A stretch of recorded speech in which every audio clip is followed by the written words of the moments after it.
Pode não parecer, mas por trás do simples ato de dar uma descarga, depois de minutos de esforço, estão séculos de inovação e tecnologias que tornaram as nossas vidas décadas mais longas e mais seguras. Pois é, além do óbvio que vai embora, a combinação de privada e descarga ainda mandou mais problemas e doenças ralo abaixo, ao mesmo tempo em que criava novas complicações. Com fraldas reutilizáveis ou descartáveis, onde nós precisamos manipular os dejetos que queremos descartar, estamos lidando com o mundo antes de uma das maiores revoluções no nosso bem-estar, que é o saneamento básico. Conforme passamos a viver bem mais estacionados em um mesmo local por conta da agricultura e com muito mais pessoas ao redor em cidades, um dos problemas que se tornou mais importante é o do que fazer com a sujeira de todo mundo. Especialmente nas cidades, onde não usamos os dejetos para fertilizar o campo e repor o que consumimos, como dar conta de maneira saudável de tantos dejetos? Mas antes de partir para essa conversa e para a explicação de como isso aconteceu, eu preciso falar de uma outra coisa que facilita muito a nossa vida, que são as roupas funcionais da Insider, feitas com tecnologia para trazer muito conforto na sua rotina. Tipo essa camiseta aqui que eu estou usando.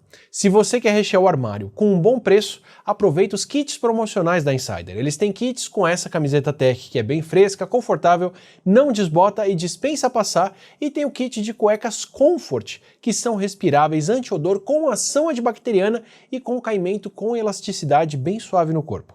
E também tem kit com as duas, mais as meias da Insider.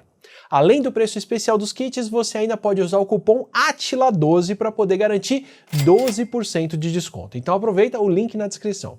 Voltando à conversa, entre bactérias, vírus, tênias, lombrigas, ancilostomose e outros parasitas, não são poucas as doenças que nós eliminamos nas nossas fezes. E com muita gente junta, toda vez que isso acontece, se cria uma oportunidade desse patógeno que está nas fezes voltar a nos infectar e com isso causar um novo ciclo de doenças. A cólera, por exemplo, já matou muita gente pela Ásia e pela Europa toda antes de nós termos uma forma simples de viabilizar o tchau-tchau cocô que o meu filho faz direto.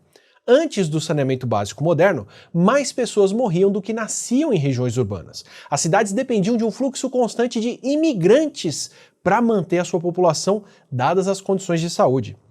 E muitas civilizações conseguiam separar dejetos das pessoas há bastante tempo até. Isso é, se você tivesse dinheiro e poder.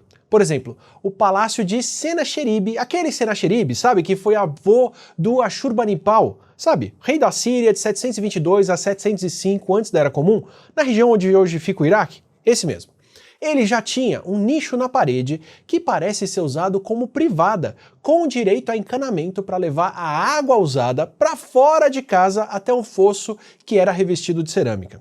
Já as casas mais simples ao redor não tinham nem sinal de latrinas. As latrinas só foram aparecer para a população geral bem mais para frente em regiões como as cidades romanas.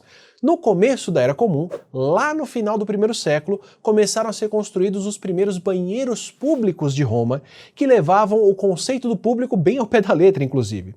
Só que eles usavam água corrente para levar a sujeira embora por um sistema de esgoto e recebiam água limpa na cidade via aquedutos. Nem tudo eram flores, já que os romanos se limpavam na época com uma esponja marinha na ponta de um graveto, o que ainda podia ser uma fonte de transmissão de doenças, mas tem um sistema de esgoto que, além de pioneiro, tinha uma estrutura chamada cloaca máxima, é algo que a gente tem que respeitar. Mas eu divago.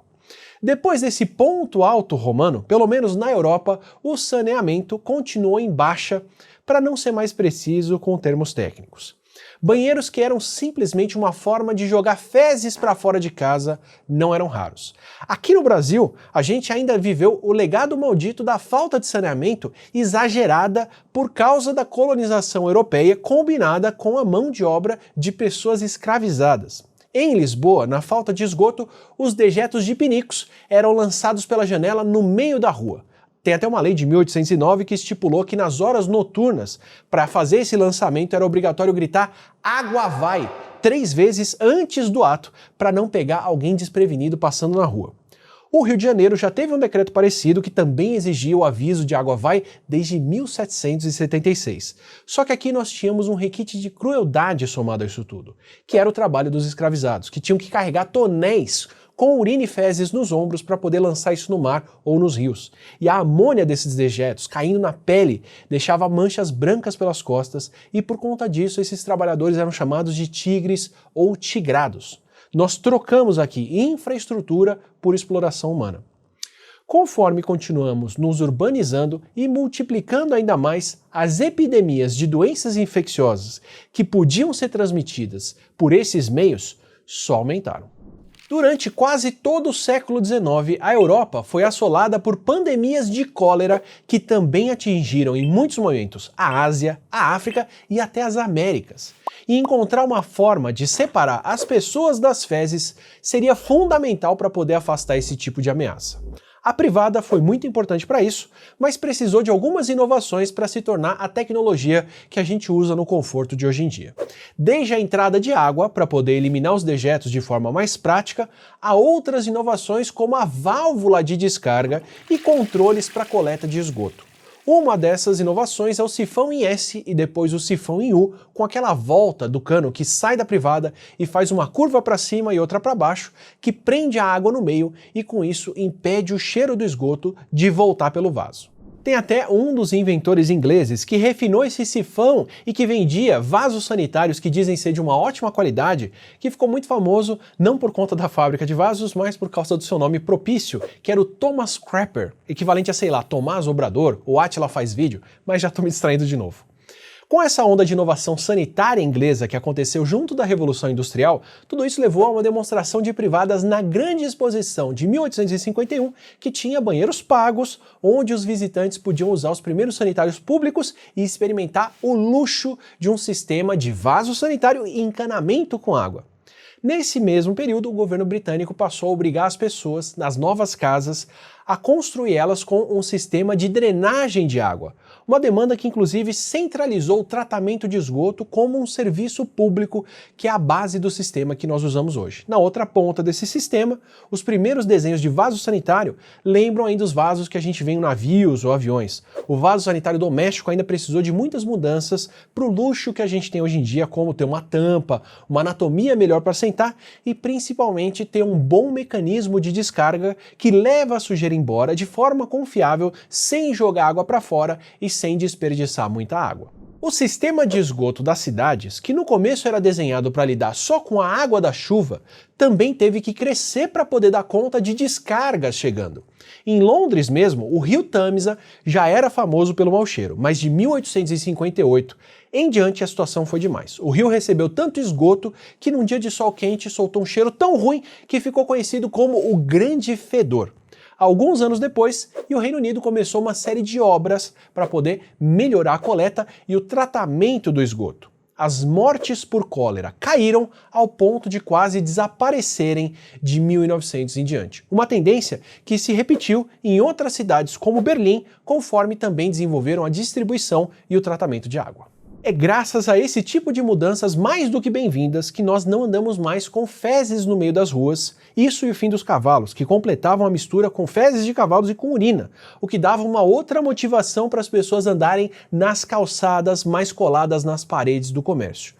Um esforço que só foi possível com muita presença do Estado e com planos nacionais ou regionais de infraestrutura que enterraram o encanamento responsável por levar a água para casa e recolher o esgoto das nossas casas. Foi esse sistema circulatório de água que tirou os dejetos das ruas e nos deu uma forma prática e rápida de se limpar em casa constantemente, mesmo em ambientes urbanos extremamente densos. Esse nosso hábito aqui no Brasil, por exemplo, de ter cozinhas e banheiros completamente azulejados e laváveis, só foi possível com a abundância de torneiras e de ralos que o saneamento trouxe. Eu já comentei em outros vídeos por aqui como as vacinas contribuíram muito para poder acabar com a mortalidade infantil. Saneamento básico é o outro braço dessa mudança, que aumentou a nossa expectativa de vida e simplesmente viabilizou a vida moderna que nós levamos em cidades onde hoje em dia a nossa expectativa de vida é até maior do que no campo, convivendo aos milhões em áreas muito menores. A gente ainda tem bilhões de pessoas que precisam de acesso a esse tipo de benefício no mundo. Em 2020 a gente ainda tinha 1,7 bilhão de pessoas sem saneamento básico e cerca de 100 mil mortes por cólera por ano, com outras 800 830 mil por falta de acesso à água limpa e higiene. Isso sem falar na falta que faz o tratamento do esgoto, que nós lançamos junto com a água, como várias cidades litorâneas do Brasil mostram, com praias que não são banháveis todos os anos. Agora, o que nos aguarda no futuro? Descargas desenvolvidas para fazer um uso mais eficiente de água, com caixas menores e com modos diferentes para líquidos e sólidos, são uma melhora constante. Talvez a gente veja também uma popularização de vasos como os sanitários japoneses, com jato de água morna e até secador. Aliás, com a viagem que a gente fez por lá, eu nunca passei por outro lugar na vida onde você pode ter tanta tranquilidade para ir no banheiro em qualquer lugar na rua, sabendo que vai encontrar um lugar confortável.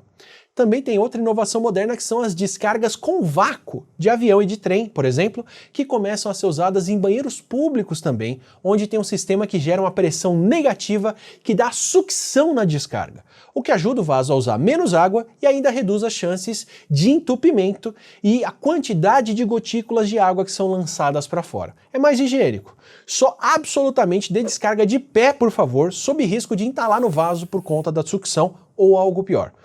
Porque eu não lembro de um título de artigo científico tão apavorante quanto evisceração por vácuo de vaso sanitário, que descreve uma pessoa que teve mais do que a água sugada pela descarga. Mas eu divago de novo porque o assunto é super rico.